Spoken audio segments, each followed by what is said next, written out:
Here we go. My name is Brian O'Hara, Brian, O''Hara. I am the Minneapolis Police Chief.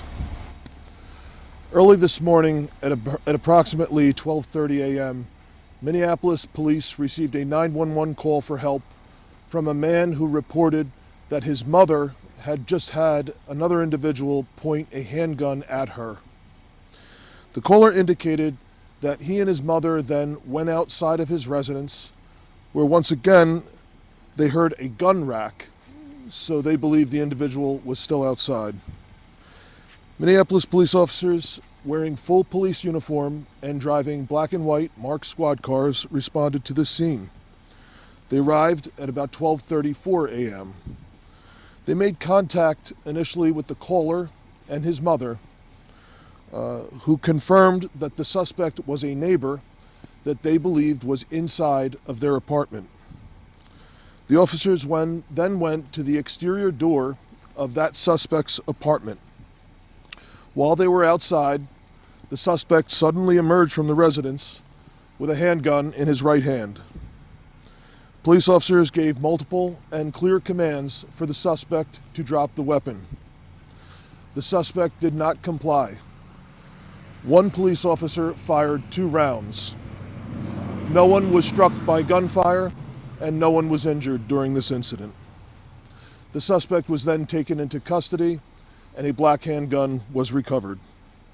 The suspect is being booked into the Hennepin County Jail at this time for assaulting that woman by pointing a handgun at her. The BCA is present on the scene, and they will be investigating the criminal incident as well as conducting an independent review of the use of force by the police. The involved officer will be placed on a standard administrative leave as per Minneapolis police policy. This incident underscores the dangers our officers face every single day. In a fraction of a second, they were faced with a life or death situation. I am very grateful that no one was injured in this incident, and I'm thankful for the professional manner in which our officers handled it. And with that, I'll take a few questions if there are any. You mentioned gun rack. Can you just elaborate Yes. more on that? So the question was the gun rack and elaborating on that. So the 911 caller is the son of the woman who had the gun pointed at her. He reported that he was calling 911 5 minutes after that happened to his mother. That happened outside of the residence. So I guess prior to calling, he then went outside again with his mother and heard what the sound of what it sounded like a gun rack. They came back inside and called 911. That's our understanding of how this happened. Yep. You've obviously also had a very busy night. Yep. 2 other homicides reported here in the city. Can you Yes. just talk about that and obviously the dangers of it, but also just Yep. the work that it takes? Because you guys have a lot of other things, obviously, to Yes. respond to. Yes. So the question was about 2 other homicides tonight.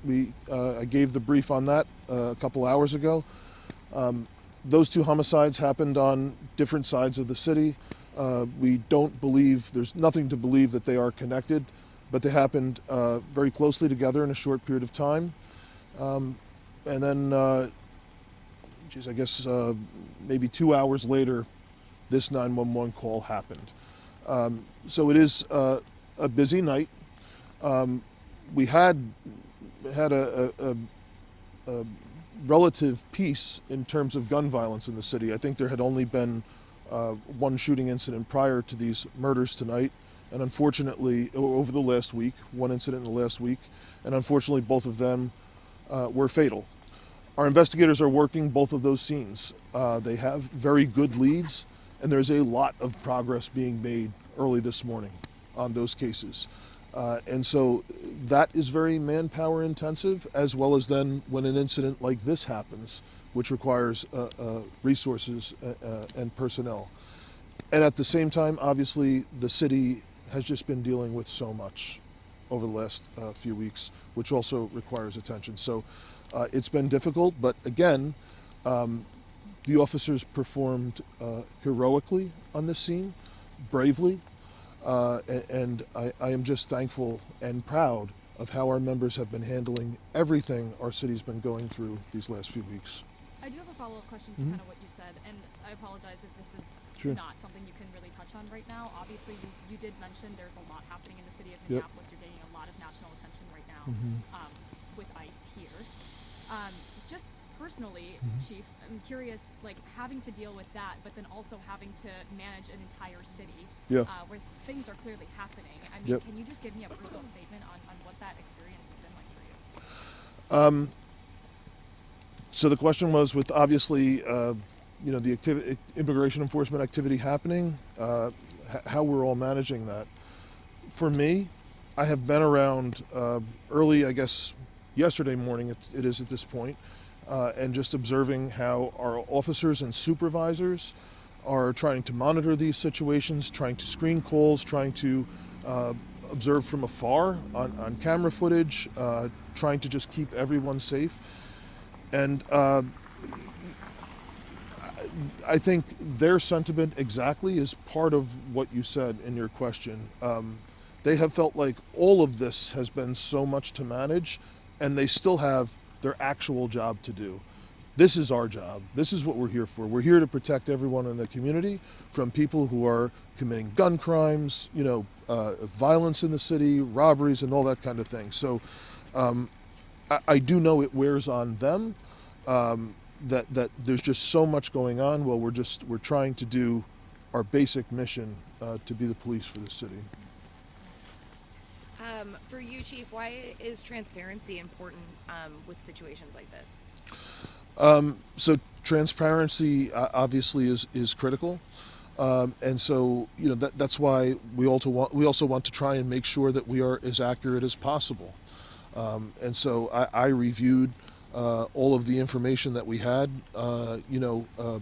coming in through 911 that was recorded by 911, as well as coming out, walking through the scene myself, and watching the video that we have of this incident. So, yes, of course, I know our community expects and demands that we be as accurate as possible, and I try and do that as best I can. And that's why this is the third scene that I'm at tonight, or this morning now at this point. Do you have any idea what the relationship between that neighbor and that family was? I mean, why would that neighbor be acting that way? So the question was about the relationship between the two neighbors and why they would be acting that way. It appears the individual's intoxicated. Yes. One more quick question. Sorry, just thinking of these at the top Yep. of my head here. Feels like crime in the wintertime is historically down, and you can correct me if I'm wrong here. I just feel like as it gets colder, there's less activity maybe. With this happening so early on, 2 homicides, this officer involved shooting here in one night, does that maybe kind of set the tone for how this winter is, or is that pretty hard to say? Well, I do think that is a general rule, but the reality is at all times during the year, unfortunately we're going to have good days and we're going to have bad days. Minus what happened here, because thankfully no one was injured here and there was no loss of life, thank God, which, had we not responded quickly, who knows what could have happened. But unfortunately, that's not the case in the 2 other incidents earlier tonight. Anybody else? Thank you very much Okay, for thank coming you. out early this morning. Thank you.